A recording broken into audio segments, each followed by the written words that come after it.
Imagina recibir una última llamada o escuchar un mensaje que parece salido de una pesadilla, un rastro final dejado por alguien que, misteriosamente, nunca regresó. Las grabaciones que estás a punto de escuchar no solo estremecen por lo que contienen, sino por lo que representan, las últimas palabras de personas que desaparecieron sin dejar rastro. ¿Qué sucedió?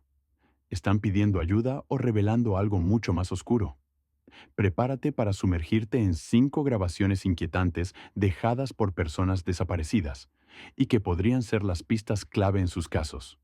Esto no es para los débiles de corazón. El 29 de julio de 2008, una madre de 2 hijos llamada Susan Powell grabó un video donde documentaba los activos en su casa en Utah. Por si acaso, en sus propias palabras, algo le pasaba a ella.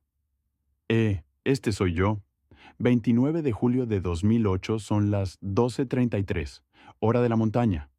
Estoy cubriendo todas mis bases, asegurándome de que si algo le pasa a mí, a mi familia o a todos nosotros, nuestros activos estén documentados. Espero que todo salga bien y que seamos felices y vivamos felices para siempre, tanto como sea posible. El video se hizo por consejo de su abogado, quien temía que el esposo de Susan, Josh, intentara vender algunos de sus activos más caros. En los años previos a la ahora infame video, la relación de la pareja había estado bajo mucha tensión, y durante la grabación, Susan deja en claro que las cosas habían sido todo menos pacíficas entre ella y Josh en los últimos años. Todo esto es cosas compradas en un año o menos a través de Home Depot con mi crédito. Josh compró muchas cosas y luego tuvo que declararse en bancarrota, y luego compró un poco más con mi crédito. Hay una lámpara bonita, estas son cosas para enrollar madera, y también tenía collares. No sé dónde están, se enfureció, como puedes ver, y rompió esto.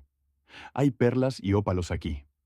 Rompió esto y tiró todos mis DVDs, y hizo un desorden porque estaba enojado conmigo hace un año o dos.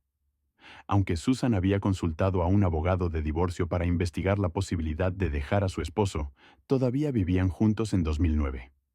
Casi un año y medio después de que se grabara el video, en la mañana del 6 de diciembre de ese año, Susan fue a la iglesia con sus 2 hijos.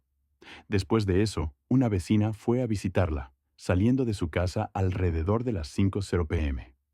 Esa noche, Josh supuestamente llevó a los 2 hijos de la pareja, Charlie y Braden Powell, a un campamento en medio de la noche en condiciones de tormenta de nieve a un sitio de acampada en el Pony Express Trail.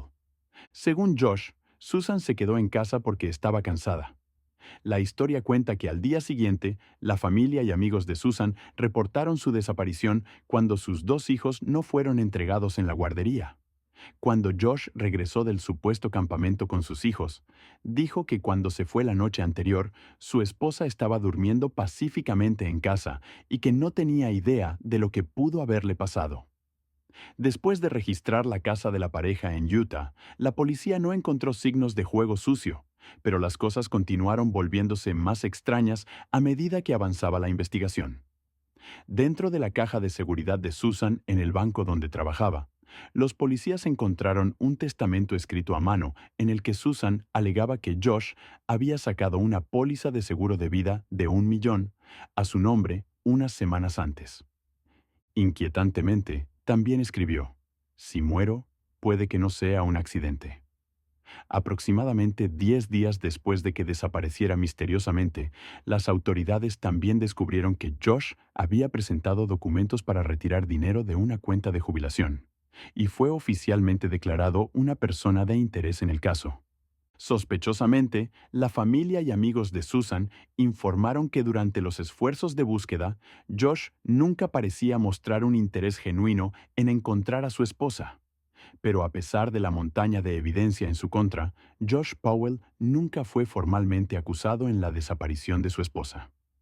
Durante la investigación, los policías interrogaron a los 2 hijos de la pareja, pero fue difícil obtener información de ellos debido a su edad, aunque mencionaron que Josh había llevado a Susan con ellos en su viaje de campamento la noche de la desaparición.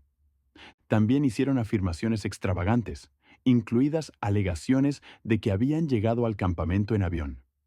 Esto hizo imposible usar sus declaraciones como evidencia de que Josh era responsable de la desaparición de su esposa. Poco después, Josh y sus dos hijos se mudaron de nuevo a su estado natal de Washington. Pero las autoridades pronto determinaron que no era seguro para Braden y Charlie vivir con su padre. En medio de la investigación, Josh perdió la custodia de los niños. Aquí es donde las cosas se vuelven extremadamente perturbadoras. El 5 de febrero de 2012, más de 2 años después de la desaparición de Susan, un trabajador social estatal llevó a los dos niños a la casa de Josh para lo que se suponía iba a ser una visita supervisada. Inmediatamente después de su llegada, Josh encerró al trabajador social fuera de la casa y acabó con la vida de sus dos hijos y la suya propia al prender fuego a la casa con gasolina. Si su comportamiento durante las fases iniciales de la investigación era sospechoso, los crímenes indescriptibles que Josh cometió ese día en 2012 eran una admisión tan clara de culpabilidad como se puede obtener en un caso como este. Después del trágico incidente, la policía comenzó a investigar al hermano y al padre de Josh, quienes sospechaban que sabían más sobre el caso de lo que estaban admitiendo. A pesar de tener evidencia sólida que sugería que Michael, el hermano de Josh, lo había ayudado a ocultar el cuerpo de Susan, el caso llegó a un punto muerto cuando Michael también se suicidó en 2013. Más de una década después, el padre de Susan ganó una demanda contra el estado de Washington por casi 100 millones por negligencia y falta de protección de los dos niños que debían estar bajo custodia estatal, una gran parte de la cual donó a una organización benéfica para apoyar a sobrevivientes de violencia doméstica. Casi 15 años después de su desaparición y el asesinato de sus dos hijos, la gente todavía se reúne en la ciudad natal de Susan, Peob, Washington, cada año para rendir homenaje y honrar su memoria. El último video que Susan hizo documentando sus activos recibió mucha más atención después de todo lo que había sucedido. Con retrospectiva, el video se presenta bajo una luz mucho más perturbadora. Susan diciendo cosas como, «Estoy grabando esto por si acaso pasa algo», te hace preguntarte si sabía que su esposo podría hacer algo tan horrible. A lo largo de los años, el padre de Susan ha sido alertado de posibles ubicaciones donde podrían estar enterrados los restos de su hija, incluidas minas abandonadas en Utah y otros lugares aislados. Lamentablemente, cada pista ha resultado ser una falsa alarma, y es muy poco probable que los restos de Susan sean encontrados. Amber Tucarro. Amber Tucarro era una mujer canadiense de las primeras naciones de 20 años de Fort McMurray, Alberta. En agosto de 2012, voló de Alberta al Aeropuerto Internacional de Edmonton y reservó una habitación de hotel con su hijo de 1 año y una amiga para unas cortas vacaciones. Esa noche, emocionada por el viaje, decidió hacer autostop hacia la ciudad por su cuenta, después de lo cual nunca se la volvió a ver. Cuando Amber no regresó al hotel al día siguiente, su amiga llamó a su madre, quien inmediatamente contactó a la Policía Montada de Canadá. Poco después de que Amber fuera declarada persona desaparecida, las autoridades examinaron sus registros telefónicos y descubrieron que había recibido una llamada mientras estaba en compañía de un hombre no identificado. La grabación es bastante inquietante, especialmente porque marca la última vez que se la escuchó viva. ¿Dónde estamos? Estamos justo al sur de Bond o al norte de Bond. Vamos al norte de Bond. ¿Dónde vamos? No, ¿estás bromeando? Más te vale no llevarme a ningún lado al que no quiera ir. Quiero ir a la ciudad. No vamos a la ciudad, ¿verdad? No, no estamos yendo a la ciudad, ¿verdad? No, no vamos. ¿La carretera va hacia la 50 calle? ¿Estás seguro? Absolutamente. ¿Dónde estamos yendo? 50 calle, 50 calle, 50 calle. En la grabación se puede escuchar a un conductor masculino asegurándole a Amber que van hacia donde ella quiere ir. Pero ella no parece creer la historia y está claramente bastante angustiada. El 28 de agosto, la policía publicó la conversación telefónica, pero no comenzaron a investigar oficialmente la desaparición hasta bien después de un mes de que Amber fuera reportada como desaparecida. Lamentablemente, cuando la madre de Amber presionó a la policía para que hicieran algo y ayudaran a encontrar a su hija, Ellos la desestimaron y le dijeron que Amber probablemente estaba solo de fiesta y que aparecería pronto. Trágicamente, el 1 de septiembre de 2012, solo 4 días después de que se liberara el audio de la inquietante conversación, los restos del cuerpo de Amber fueron encontrados en una propiedad rural cerca del condado de Loke por un grupo de jinetes. Uno de los aspectos más frustrantes de este caso es lo poco profesional que fue manejada la desaparición por parte de la policía canadiense. Después de solo un mes de búsqueda, Amber fue retirada de la lista de personas desaparecidas basada en una serie de avistamientos sospechosos, no confirmados y anónimos en Edmonton, y le tomó a su madre un mes entero volver a ponerla en la lista. Para cuando la reincorporaron a la lista, los negligentes policías que cometieron el error imperdonable ya habían destruido accidentalmente la propiedad que podría haber sido utilizada como evidencia después de recuperarla de su hotel. A lo largo de los años, algunas mujeres han salido a la luz afirmando conocer la identidad del hombre en la grabación, acusando todas al mismo hombre. Las autoridades dicen que han investigado a este individuo, pero no se le declaró persona de interés. Hace unos años, otro hombre se presentó y afirmó que el hombre en la grabación era su padre, un ciudadano estadounidense sin estatus legal en Canadá, que había estado viviendo en un rancho en el área de Edmonton. Si se debe creer el testimonio del hombre, su padre también es responsable de varias otras desapariciones y muertes misteriosas que han ocurrido en el área en los últimos años. Uno de los aspectos más perturbadores de la grabación es la deshonestidad audible en la voz del hombre, que es bastante clara cuando Amber pregunta si está seguro de que van a la ciudad, y él responde con un absolutamente, extremadamente falso. También es bastante desagradable cómo la policía manejó el caso de principio a fin, y muchas personas sospechan que la causa de la gestión poco profesional del caso fue simplemente racismo contra la mujer indígena. Con suerte, algún día tendremos una explicación sobre lo que sucedió esa noche con Amber Tucarro. Pero por ahora, el caso sigue siendo bastante perturbador. Kenny V. A finales de 2014, un youtuber llamado Kenny V comentó con el nombre de usuario Snake Beat McGee en un video titulado Área 51. El hijo de un técnico revela la energía alternativa secreta. El comentario decía: eso no es nada. Soy un senderista de larga distancia. Una vez, durante una de mis caminatas cerca de la base de la Fuerza Aérea de Nellis, encontré una cueva oculta. La entrada de la cueva tenía la forma de una M mayúscula perfecta. Siempre entro en cada cueva que encuentro, pero cuando comencé a entrar en esta cueva en particular, todo mi cuerpo empezó a vibrar.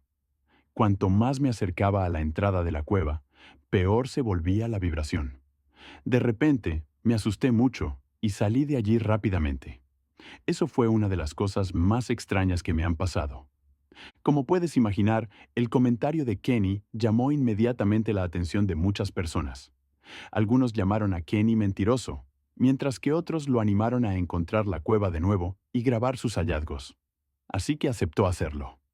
El 18 de octubre de ese año, Kenny subió un video de su caminata de larga distancia en el desierto de Nevada, en el cual intentó encontrar la cueva por segunda vez. Bueno, aquí estoy en mi caminata en las montañas al norte de Las Vegas. Este es el cañón en el que acabo de caminar. Ahora, no se puede ver, pero mi camioneta está muy allá, al final de este valle. Al comienzo del video, Kenny se encuentra en la cima de un pozo de mina abandonado y da una introducción a la monstruosa caminata que le espera ese día. A medida que avanza el día, continúa grabando lo que ve mientras viaja a través del desierto de Mojave, tratando de ubicar la cueva nuevamente. Hay cosas interesantes que vienen aquí. Mira, ¿ves eso? Eso está bastante bien. Muy bien, voy a apagarlo y luego lo volveré a encender. Mira eso, está bastante genial, ¿verdad? Bien, apago la cámara. Ese fue el final del video que publicó Kenny porque no logró encontrar la cueva la segunda vez. Muchos de sus espectadores lo criticaron duramente, llamándolo fraude y presionándolo para que intentara encontrar la cueva por tercera vez. En medio de este mar de comentarios provocadores, un usuario llamado Lee Kilmister hizo un comentario particularmente inquietante y ominoso que decía: no, no regreses allí. Si encuentras la entrada de esa cueva, no entres, no saldrás. Aún así, el 10 de noviembre de ese año, Kenny le dijo a su familia que iba a hacer una caminata de una noche y partió solo por tercera vez para encontrar la misteriosa cueva en el desierto de Mojave, una de las regiones más calientes y secas del mundo. Esa fue la última vez que se le vio. El 22 de noviembre de 2014, 12 días después de que comenzara su búsqueda de la cueva, un grupo de voluntarios de búsqueda y rescate encontró el teléfono de Kenny en la cima del mismo pozo de mina que había señalado en su video. Desafortunadamente, después de que se localizó su teléfono, el caso se volvió frío y el cuerpo de Kenny nunca fue encontrado. Tras la misteriosa desaparición, la gente comenzó a idear todo tipo de teorías para explicar lo que podría haberle pasado a Kenny, con la mayoría afirmando que había caído en el pozo de mina abandonado o que había muerto por sobreexposición. Algunas de las teorías más extravagantes decían que Kenny podría haber sido testigo de un crimen en medio del desierto y que tuvo que ser silenciado, o que encontró una base militar secreta y fue eliminado por el gobierno. Sin embargo, unos meses después de su desaparición, un comentario en el video original, hecho por una mujer llamada Sharon Pilgrim, arrojó luz sobre una posibilidad completamente nueva: que Kenny se había suicidado. El comentario decía: yo soy la novia de la que Kenny habló en el video. Kenny no ha sido encontrado, y siento que probablemente no será encontrado durante muchos, muchos meses, si es que alguna vez lo es. Quiero que sepan que no creo que Kenny haya tenido un accidente. Creo que se quitó la vida. Luchó con la depresión durante muchos años y no tomaba medicación ni veía a un médico. Dejó su trabajo poco más de un año antes de desaparecer. En respuesta a que se encontrara su teléfono en el pozo de mina, Sharon agregó: el pozo de mina estaba a unas 4 horas de caminata desde su coche. Siento que lo dejó atrás para que no pudiera ser rastreado por el GPS. También dejó su cámara de video en casa, así que no tenía la intención de filmar nada. Estoy sanando de mi pérdida y espero nuevas experiencias con caminatas por el desierto, acampadas y tomar fotos hermosas de nuestro desierto. Disfruta tus aventuras en la vida y gracias por los amables comentarios enviados mi manera. Chat. Aunque el comentario de la mujer parece bastante genuino y arroja luz sobre la posibilidad muy real de que Kenny se quitó la vida, el caso todavía no tiene una conclusión sólida. A lo largo de los años, varios otros youtubers han encontrado cuevas en la misma área en la que Kenny estaba caminando, que se asemejan casi perfectamente a la letra M. Recientemente, uno de ellos incluso colocó un letrero de área restringida de peligro al lado de su entrada. Así que, aunque es posible que Kenny se haya quitado la vida en el desierto, su desaparición todavía ha dejado más preguntas que respuestas. Henry M. El 8 de septiembre de 2015, un hombre llamado Tim de Mountain View, Minnesota, contactó a la policía y les dijo que su amigo, Henry McCabe, un inmigrante liberiano y auditor del Departamento de Ingresos de 32 años, había desaparecido. Según el testimonio de Tim, Henry había estado en una barbacoa organizada por un amigo llamado Emmanuel ese mismo día y había salido para ir a un club nocturno alrededor de las 11:00 p.m. Después de investigar con los dos conocidos que habían estado con Henry en el club la noche de la desaparición, la policía se dio cuenta de que tenían un caso bastante complicado en sus manos.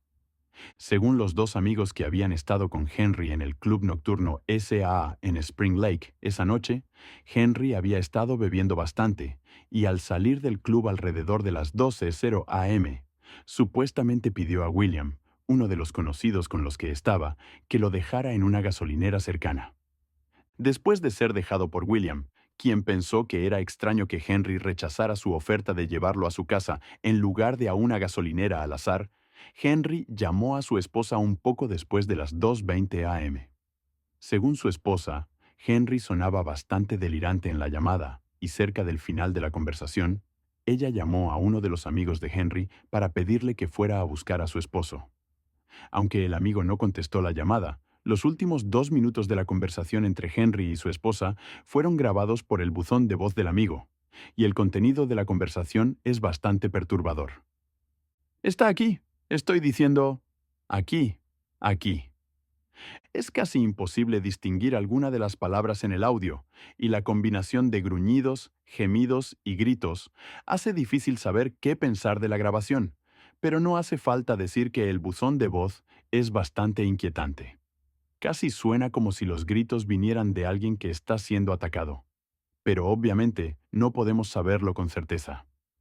Esa misma noche, otro conocido llamó a Henry y más tarde le dijo a la policía que sonaba como si Henry hubiera tenido una pelea con alguien en medio de la llamada.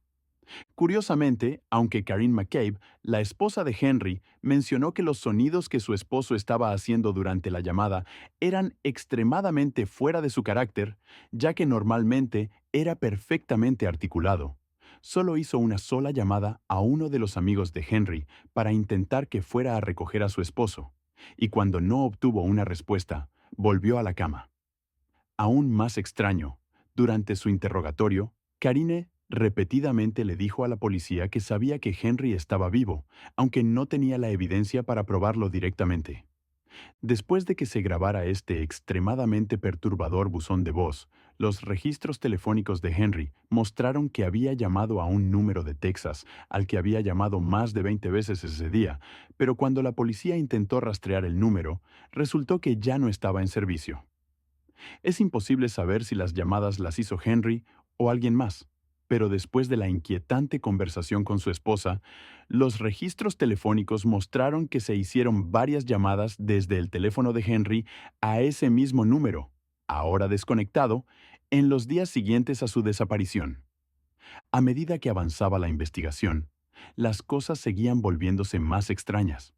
Sospechosamente, la policía nunca encontró imágenes del coche rojo de William acercándose a la gasolinera donde supuestamente dejó a Henry, aunque revisaron las imágenes de toda la noche desde todos los ángulos. William luego terminó cambiando su historia y alegó que, tan pronto como dejó a Henry, regresó al coche y dejó a Henry en otra gasolinera a un par de millas de distancia. Más tarde se reveló por un informante confidencial del FBI que, durante las búsquedas que se realizaron después de la desaparición, Emanuel, el anfitrión de la barbacoa, y un grupo de otros 3 hombres solían quedarse a unos pies de distancia del resto del grupo de búsqueda y hablaban sospechosamente entre ellos. Aún así, nunca se determinó si tenían algo que ver con la desaparición. El 2 de octubre, casi un mes después de que Henry desapareciera, se envió una extraña carta anónima al Departamento de Policía de New Brighton, a unas pocas millas de donde Henry desapareció. La carta decía: Henry McCabe, su cuerpo al lado del agua, parcialmente enterrado. Necesita perro de búsqueda para encontrar testigo que vio el entierro. Mujer joven asustada pidió que se presentara. Puede permanecer en el anonimato y se le protegerá. El 2 de noviembre, la policía encontró el cuerpo de Henry en el lago Rush, a unas pocas millas de donde se suponía que Henry había sido dejado la noche de su desaparición. Misteriosamente, no encontraron signos de juego sucio en su cuerpo, aunque la carta anónima sugiere que fue enterrado por otra persona. A pesar de la falta de evidencia en su cuerpo, es posible que haya sido ahogado a la fuerza por un grupo de agresores, que se haya quitado la vida o que algo completamente diferente ocurriera esa noche. Lo único que sabemos con certeza es que este es un caso extremadamente extraño que probablemente nunca tendrá una explicación concluyente. Brandon Lawson. En el verano de 2013, un trabajador petrolero de 26 años de Texas, llamado Brandon Lawson, llegó a casa del trabajo y de inmediato tuvo una discusión acalorada con su novia de mucho tiempo. Las cosas habían estado bastante tensas entre la pareja en los días previos a esa noche, ya que Brandon había estado trabajando frecuentemente de lunes a domingo, y el hijo más pequeño de la pareja tenía solo unos pocos meses de edad. Además, Brandon había recaído recientemente en su adicción, lo que aún más tensó su relación. No está claro si su novia lo echó de la casa o si él decidió irse después de aproximadamente una hora de discusión, pero sea cual sea el caso, Brandon se subió a su Ford F-150 plateado y se alejó de su hogar en San Angelo a la medianoche del 8 de agosto, después de lo cual nunca se le volvió a ver. Los eventos increíblemente extraños que tuvieron lugar en las siguientes horas han convertido este caso en una de las desapariciones más misteriosas y perturbadoras de la década. Aproximadamente media hora después de salir de su casa, Brandon hizo una llamada telefónica a su hermano Kyle, informándole que estaba a unas pocas millas al sur de Bronte, en un tramo de carretera en medio de la nada, y que se había quedado sin gasolina.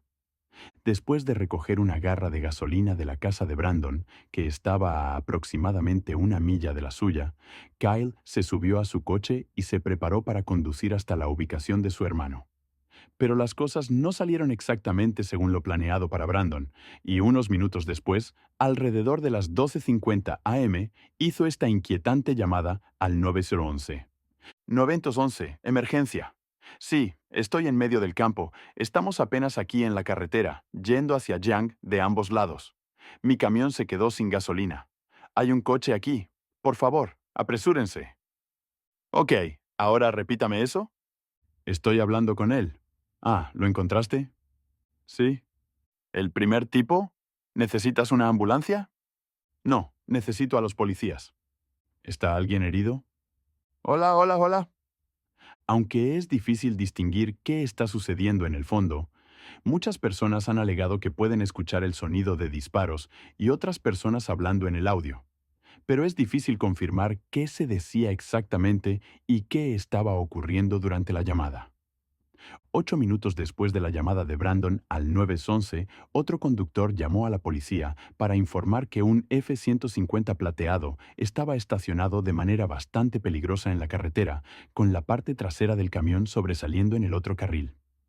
Tras su llamada al 911, Brandon continuó contactando a su hermano Kyle por teléfono e intercambiaron una serie de llamadas extrañas. Aunque estas siguientes llamadas no fueron grabadas, según Kyle, Brandon sonaba extremadamente paranoico, repitiendo que estaba siendo perseguido fuera de la ciudad por los mexicanos en el vecindario. Cuando Kyle le preguntó si había estado usando drogas nuevamente, Brandon lo negó de inmediato. Alrededor de la 1:10 am, Kyle llegó a la ubicación donde estaba estacionado el camión, pero Brandon no estaba por ningún lado. Unos minutos después de la llegada de su hermano, Brandon volvió a llamar a Kyle y hizo una serie de declaraciones perturbadoras, afirmando que podía ver a Kyle y al oficial que acababa de llegar a la escena, que estaba sangrando y que debían apresurarse. De manera inquietante, no se le vio por ningún lado durante los siguientes minutos. Kyle continuó tratando de ponerse en contacto con Brandon, pero todas sus llamadas fueron directamente al buzón de voz. Después de no encontrarlo esa noche, la policía lanzó una búsqueda oficial para Brandon, completa con helicópteros, cámaras térmicas, perros y un equipo de búsqueda masivo. Desafortunadamente, Brandon no se encontró por ningún lado. Más tarde, se reveló que Brandon había retirado su 401k la noche de su desaparición, sugiriendo que podría haberse desaparecido por su propia voluntad. Sin embargo, debido a sus llamadas angustiadas al 911 y a su hermano, también es posible que Brandon haya sido víctima de alguna actividad de carteles o que alguien en la carretera lo atacara. En febrero de 2022, un pequeño grupo de búsqueda, compuesto por familiares y amigos, encontró un par de zapatos y ropa que coincidían con la descripción de lo que Brandon estaba usando la noche de su desaparición. Y después de buscar en la zona, la policía encontró restos humanos cerca de la ubicación de los zapatos y la ropa. Aunque los restos fueron enviados a ser analizados hace más de 2 años, aún no ha habido una respuesta definitiva sobre si pertenecían a Brandon o qué podría haberle sucedido esa noche. Con suerte, con el tiempo surgirán respuestas más concluyentes para dar a la familia de Brandon un sentido de cierre muy necesario. Hasta entonces, este probablemente seguirá siendo uno de los casos de personas desaparecidas más perturbadores de los últimos años. Estas grabaciones son más que simples sonidos. Son ecos de vidas que se desvanecieron en la oscuridad. Cada misterio nos deja con más preguntas que respuestas, y tal vez nunca sepamos qué les sucedió realmente a estas personas. ¿Podrían estas grabaciones ocultar las claves para resolver sus desapariciones? Si este video te dejó con la piel erizada y te hizo pensar en lo que podría estar oculto entre las sombras, asegúrate de suscribirte y activar las notificaciones. porque aún hay más casos inexplicables por descubrir. Nos vemos en la próxima entrega. Si te atreves a seguir explorando lo desconocido.